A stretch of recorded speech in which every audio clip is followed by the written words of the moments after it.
Welcome to Pragalya's food channel. இன்றைக்கி நம்ம பார்க்க போகிறது ரொம்ப சிம்பிளான வாழைக்காய் பஜ்ஜி எப்படி செய்கிறதுன்றது தான்.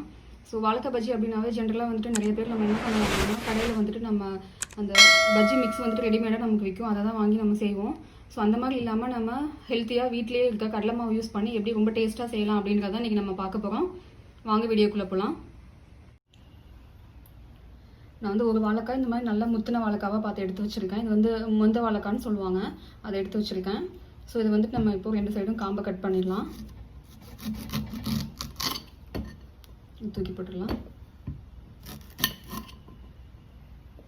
இப்போ பார்த்தீங்கன்னா இதை வந்து நம்ம டிஃப்ரெண்ட் ஷேப்பில் வந்துட்டு நம்ம கட் பண்ணி டிஃப்ரெண்ட் ஷேப்பில் நம்ம பஜ்ஜி போடலாம். ஒன்று வந்துட்டு நம்ம ஃபுல்லாகவே இந்த மாதிரி நீளமாக சீவிடலாம். இன்னொன்று இதை ரெண்டாக ஹாஃபாக கட் பண்ணி ஹாஃப் பஜ்ஜியாக போடலாம். இன்னொன்று நம்ம ரவுண்டாக கட் பண்ணலாம். நம்ம அந்த உருளைக்கிழங்கெல்லாம் கட் பண்ணுவோம் இல்லைங்களா, அந்த மாதிரி நம்ம ரவுண்ட் ஷேப்பில் சின்னதாக போட்டுக்கலாம். ஸோ நமக்கு எந்த மாதிரி தேவையோ அந்த ஷேப்பில் நம்ம கட் பண்ணி டிஃப்ரெண்ட் ஷேப்பில் நம்ம போட்டுக்கலாம். இப்போ நான் எல்லா ஷேப்லேயுமே நான் கட் பண்ணி காமிக்கிறேன். ஸோ கட் பண்ணுறதுக்கு முன்னாடி ஃபஸ்ட்டு நம்ம இந்த கார்னர் மாதிரி இருக்கு இல்லைங்களா, இந்த கொஞ்சம் தூக்குனாப்பில் இருக்கும். ஸோ அதை வந்து நம்ம லைட்டாக சீவி எடுத்துடலாம். நம்ம வேணாம் அப்படின்னா இந்த ஸ்கின்னையை கூட ஃபுல்லாக நம்ம சீவி எடுத்துடலாம். பட் சில பேர்த்துக்கு அந்த ஸ்கின்னோட பஜ்ஜியும் ரொம்ப பிடிக்கும். ஸோ அந்த மாதிரி இருக்கவங்க நம்ம அதையும் வந்துட்டு ஒரு பஜ்ஜியாக போட்டு சாப்பிடலாம்.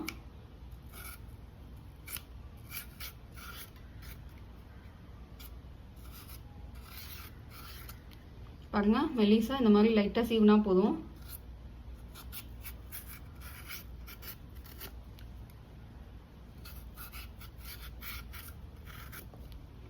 அவ்வளோதான்.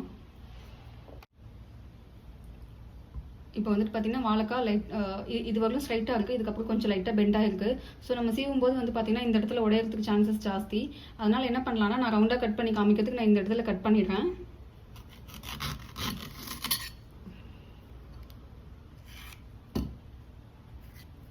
இப்போ இதை வந்துட்டு நம்ம வாழைக்காய் சீவுறதுலேயே வந்துட்டு டேரெக்டாக சீவிடலாம்.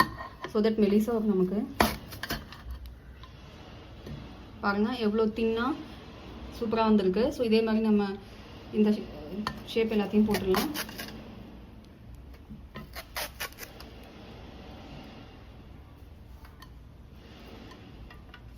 பாருங்கள் எவ்வளோ தின்னாக இருக்குன்ட்டு. நம்ம சீவும் போது வந்துட்டு கொஞ்சம் பொறுமையாக சீவணும். வேகமாக சீவணும்னா ஷேப் வந்துட்டு கரெக்டாக ரவுண்டாக வராது. சம்டைம்ஸ் இந்த பண்ணி பாருங்கள், வேகமாக பண்ணோன்னா இந்த மாதிரி ஆகிடும்.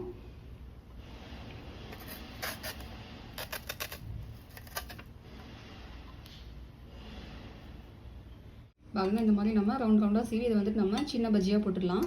அடுத்து வந்து நம்ம முழுசாக சீவிடலாம் மீதி இருக்க வாழைக்காவை. நம்ம நீளமாக சீவுறப்போ வந்துட்டு ரொம்ப கொஞ்சம் பொறுமையாக கவனமாக சீவணும், இல்லைனா வந்துட்டு கண்டிப்பாக நடுவில் உடஞ்சிடும். கொஞ்சம் கேர்ஃபுல்லாக பண்ணணும்.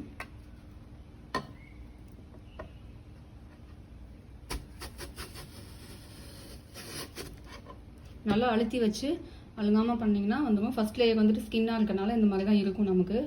அதை வேணும்னா நம்ம யூஸ் பண்ணிக்கலாம், அப்படி இல்லைன்னா விட்டுடலாம்.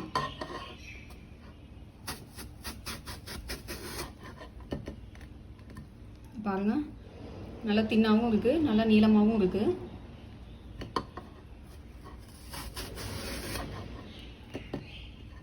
எவ்வளோ அழகாக வருது பாருங்கள், உடையாமல்.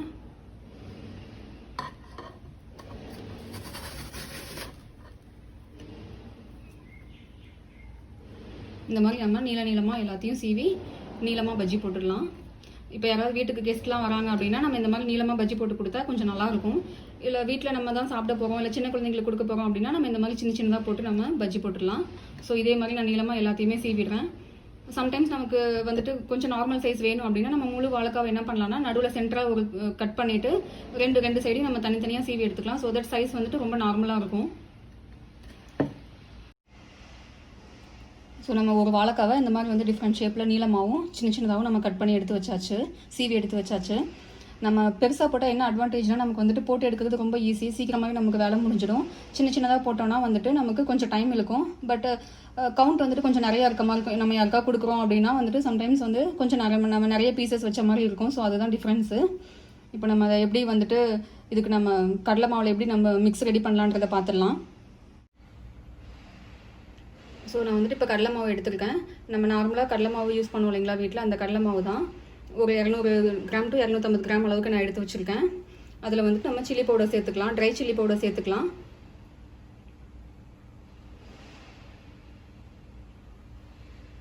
கூடவே வந்துட்டு கொஞ்சம் தூள் உப்பு சேர்த்துடலாம். தேவையான அளவுக்கு சில்லி பவுடரும் உப்பும் வந்துட்டு நம்ம தேவையான அளவுக்கு சேர்த்துடலாம்.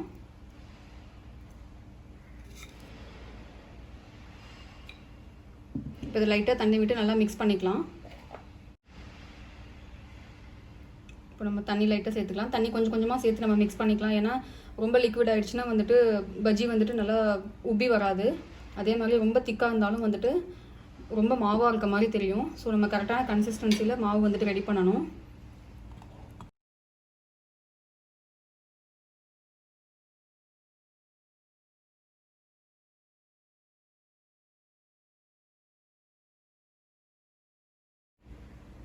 பாருங்கள், இப்போ கரெக்டான கன்சிஸ்டன்சியில் இருக்குது. நான் எடுத்து காமிக்கிறேன். இந்த அளவுக்கு நம்ம இருக்கணும். ரொம்ப லிக்விடாகவும் ஊற்றக்கூடாது, ரொம்ப திக்காகவும் இருக்கக்கூடாது. இந்த மாதிரி இருக்கணும். ஸோ இப்போ வந்துட்டு நம்ம உப்பு காரம் எல்லாம் ஒரு டைம் டேஸ்ட் பண்ணிடலாம். பத்தலைனா வேணும்னா கூட போட்டு மிக்ஸ் பண்ணிடலாம். இந்த மாவை டேஸ்ட் பண்ணாவே நமக்கு தெரிஞ்சிடும். கொஞ்சம் உப்பும் காரம் லைட்டாக தூக்கலாக இருந்தால் தான் கரெக்டாக இருக்கும். ஏன்னா நம்ம பஜ்ஜி எண்ணெயில் போட்டு எடுக்கிறதுனால கொஞ்சம் எல்லாமே இழுக்கும்.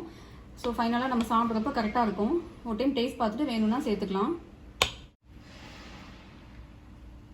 ஸோ நான் டேஸ்ட் பார்த்துட்டேன். உப்பு மட்டும் லைட்டாக கொஞ்சம் கம்மியாக இருக்குது. நம்ம கொஞ்சமாக சேர்த்து மிக்ஸ் பண்ணிடலாம் நல்லா. நம்ம வந்துட்டு இதில் சோடா உப்பு எதுவுமே வந்துட்டு நம்ம சேர்க்க தேவையில்லை. ஏன்னா இந்த மாவை வந்துட்டு நம்ம கரெக்டான பதத்தில் ரெடி பண்ணோன்னா கரெக்டாக ஃபைனலாக வர பஜ்ஜி வந்துட்டு பார்த்திங்கன்னா ரொம்ப சாஃப்டாக நல்லா உப்பி நல்லாயிருக்கும். உடம்புக்கும் வந்துட்டு ரொம்ப நல்லது நம்ம இந்த சோடா உப்பும் சேர்க்காமல் செய்கிறதுனால. கண்டிப்பாக நம்ம ரெடிமேட் மிக்ஸ் வாங்கினோன்னா கண்டிப்பாக அதில் அது எல்லாமே சேர்ப்பாங்க. ஸோ குழந்தைங்களுக்குலாம் கொடுக்குறப்போ வந்துட்டு நம்ம யோசிக்கணும். பார்த்திங்கன்னா ஃபைனலாக நமக்கு பஜ்ஜி வரப்போ வந்துட்டு ஒரு மாதிரி லைட் ஆரஞ்சு கலரில் இருக்கும். நமக்கு இன்னும் கொஞ்சம் கலர் ஒரு மாதிரி ரெட் கலராக வேணும் அப்படின்னா நம்ம லைட்டாக ஃபுட் கலர் கூட சேர்த்துக்கலாம். பட் எனக்கு கேட்டால் சேர்க்காமல் இருக்கிறது பெட்டர். ஏன்னா நம்ம குழந்தைங்களுக்குலாம் கொடுக்குறப்ப வந்துட்டு ஹெல்த்தியான ஐட்டமாக ப்ரிப்பேர் பண்ணி கொடுத்தோன்னா நல்லாயிருக்கும். ஸோ அதனால் நான் வந்துட்டு இன்றைக்கி ஃபுட் கலர் சேர்க்க போகிறது கிடையாது. இப்போ வாழைக்காய் ஸ்லைஸும் ரெடியாக இருக்குது. பஜ்ஜி மிக்ஸும் வந்துட்டு ரெடியாக இருக்குது. இப்போ நம்ம டிப் பண்ணி எண்ணெயில் போட்டுடலாம். கடாய் நல்லா சூடாயிடுச்சு. இப்போ நம்ம எண்ணெய் ஊற்றிடலாம். நான் கடலை எண்ணெய் ஊற்றுறேன். நான் வந்துட்டு ஃபுல் சைஸ் பஜ்ஜி போடுறதுனால எண்ணெய் வந்துட்டு கொஞ்சம் நிறைய ஊற்றுறேன். அப்போ தான் வந்துட்டு கீழே படாமல் நல்லா வரும். இப்போ எண்ணெய் வந்துட்டு நல்லா காஞ்சிருச்சு. ஸோ நம்ம எடுத்து வச்சுருக்க ஸ்லைஸை வந்துட்டு இந்த மாதிரி நல்லா டிப் பண்ணிடலாம். 2 சைடும் நல்லா டிப் பண்ணிக்கோங்க.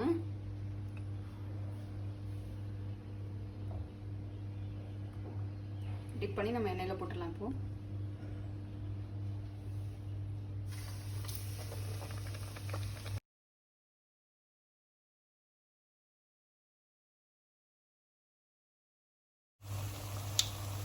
ஃபஸ்ட்டு ஒரு பக்கம் நல்லா வேகட்டும். எந்த வாட்டி நம்ம இன்னொரு பக்கம் திருப்பி போட்டுடலாம். இப்போ பார்த்தீங்கன்னா ஃபஸ்ட்டு போட்ட பஜ்ஜி வந்துட்டு நல்லா வெந்துருச்சு. இதை நம்ம எடுத்துடலாம். கலரை பார்த்தாலே தெரியும் நமக்கு எந்த அளவுக்கு வெந்திருக்குன்ட்டு. ஸோ அதை பேஸ் பண்ணி நம்ம கரெக்டாக எடுத்துடலாம். எண்ணெய் நல்லா வடிச்சிட்டு இந்த மாதிரி ஒரு ஃபில்டரில் போட்டு வச்சிடலாம்.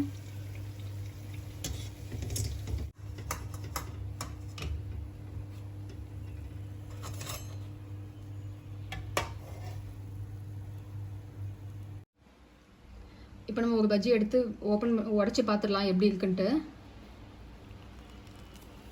பாருங்கள் எந்த அளவுக்கு நல்லா சாஃப்டாக இருக்குன்ட்டு. உள்ள மாவு வந்துட்டு ரொம்பவும் கிடையாது, அதே சமயத்தில் ரொம்ப ஒரு மாதிரி ஹார்டாகவும் இல்லை, ரொம்ப சாஃப்டாக நல்லா பசு பசு நல்லா இருக்குது. சின்ன சைஸும் ஒன்று உடச்சி காமிச்சிடுறேன். பாருங்கள் எந்த அளவுக்கு மெது மெதுன்னு இருக்குன்ட்டு. இப்போ பார்த்தீங்கன்னா நம்ம 2 சைஸ் பஜ்ஜியுமே வந்து போட்டாச்சு. ஸோ கண்டிப்பாக நீங்களும் இந்த மாதிரி வீட்டில் ட்ரை பண்ணி பாருங்கள். அதாவது வீட்டில் இப்போ யாராவது வராங்க அப்படின்னா நம்ம இன்ஸ்டண்ட்டாக திடீர்னு நம்ம பஜ்ஜி ரெடி பண்ணணும் அப்படின்னா நமக்கு கடலை மாவு இருந்தாவே போதும், ரொம்ப நல்லா சீக்கிரமாக ரெடி பண்ணிடலாம். டேஸ்ட்டும் வந்துட்டு ரொம்ப ரொம்ப நல்லாயிருக்கும், ரொம்ப ஹெல்த்தியானதும் கூட. நீங்கள் இந்த மாதிரி கடலை மாவில் ட்ரை பண்ணலன்னா கண்டிப்பாக ஒரு டைம் நீங்கள் ட்ரை பண்ணி பாருங்க, கண்டிப்பாக உங்களுக்கு பிடிக்கும். இந்த வீடியோ பிடிச்சிருந்தா லைக் பண்ணுங்கள், ஷேர் பண்ணுங்கள். பிரகலியாஸ் பிடிச்சிருந்தா நீங்கள் சப்ஸ்கிரைப் பண்ணாமல் இருந்தீங்கன்னா சப்ஸ்கிரைப் பண்ணிக்கோங்க. திரும்ப நம்ம வேறு ஒரு வீடியோவில் ஒரு நல்ல ரெசிபியோடு மீட் பண்ணலாம்.